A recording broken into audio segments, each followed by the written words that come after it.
Hey everyone, welcome to 2019. Let's make a webtoon. Hey everyone, I am sickly. I am a sickly girl. I have been sick for months and my voice will sound like this for the rest of my life, but that's just how it is. So this series is gonna be about making a webtoon, and it's gonna track my progress, keep me accountable, and hopefully keep me consistent in uploading on Webtoon. So, yeah. Full disclaimer for the viewers out there, I am not a professional, so take my advice with a grain of salt. Do your research. I'm sure there are tons of more useful content creators out there, but if you want to see me dabble around and fuck around a little bit, then yeah. Because what this series hopes to do is try to provide a real first hand experience and documentation of like someone just getting into the webtoon process, and hopefully it helps beginners and people starting out or who want to start out some useful things that they can apply to their own webtoon. So it's gonna be a swell learning process for all of us. So first things first, what tools am I using? Number 1, I'm using Clip Studio Paint. Number 2, I'm using Croppy. And number 3, I'm using Sai. Clip Studio Paint is probably the best comic or webtoon making application right now. I know a lot of very popular and featured artists on webtoons use Clip Studio Paint because it used to be Manga Studio. So the application itself is specifically dedicated for people who are making comics. So they provide a lot of things like paneling, effects. It just has a lot of assets that you probably wouldn't even think about, and it's just already there. And you can download a lot of the assets for free online because they're always updating their library, and the community is always uploading their own little weird things online for you to get. So for what it is and the price it is, it's a really good application. So Croppy is an extension you can add to your browser that automatically crops your long image file into separate pages specifically for Webtoon. I didn't know about this extension for a really long time, so I basically was using a primitive method by cropping my pages individually like a fucking circus monkey. Don't be me. Don't be an idiot. Use Croppy. I will put a link in the description for you. Number 3, Sai. Sai isn't really something I use to make comics, but because I like how Sai feels for digital painting and drawing more than Clip Studio, I'm gonna try to experiment to see if I can do some in Clip Studio and some in Sai. But overall, it doesn't really matter what tools you use.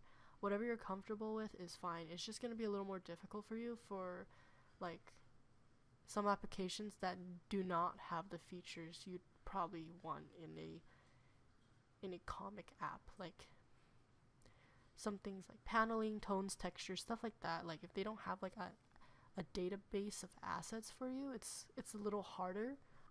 But it's not impossible, and it's not really about the application you use more than how you use it. It's just you're gonna have to probably use something else with Sai unless you plan on drawing everything hand by hand. I'm still experimenting with what I use, so you'll probably see me jump around here and there with the tools throughout this series. So yeah, now that the tools are out of the way, let's start with actual stories. So I have a couple of stories that I'd like to create, but it's always important to plan ahead of time, and you always want more content. Last year, I made a feeble attempt at making and uploading barely passable comics on Webtoon that didn't really go anywhere. I tried starting my first two comics with little to no direction, and I found that it fell off really fast. That's why for this series, I'll be making short stories to upload while I work on my actual core stories that I do want to upload at some point. But it's a good way for me to get experience while not compromising the projects that I'm more passionate about. So after getting a general idea of what the story you want to create is, make sure you understand the story you're trying to tell. You know, setting, characters, themes, probably beginning and end, main like conflict, just very general story things. Disclaimer again, not a writer. Consult better writing YouTube channels if you want to have like a good story. I would say Webtoon is it's pretty close to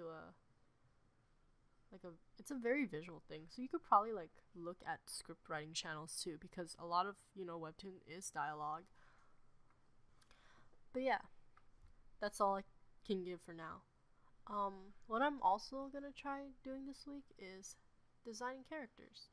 So as you can see here, I made a little bit of an attempt to design someone that isn't really hard to draw, but somebody that I'd be okay with drawing for a long amount of time.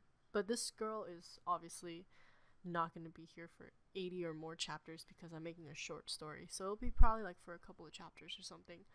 But since if you guys are actually making like a long continuous webtoon, you do want to make somebody that isn't so hard, but somebody that you'd probably enjoy drawing for a very long time. Because if you don't like what you're drawing, man, that is gonna die off so fast. You're gonna hate what you're doing.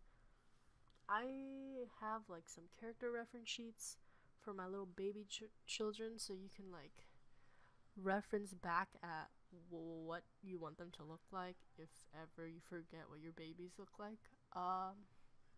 It's also important that you research comics because you need to know how other people do stuff, or like more professionals. You want to see how like they panel their things, how they structure and format their comics for like the most clear and efficient way of telling their story.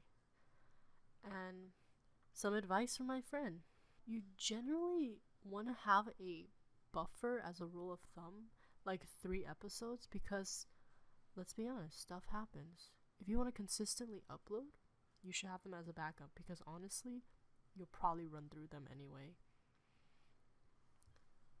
So finally, ending thoughts for this episode. Throughout this series, I want to try and track my mental state and emotional state while creating this.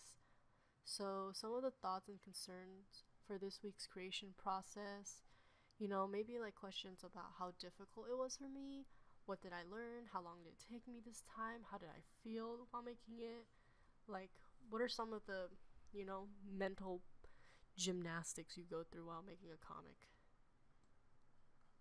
So let's start. For this week, I've been pretty hyped.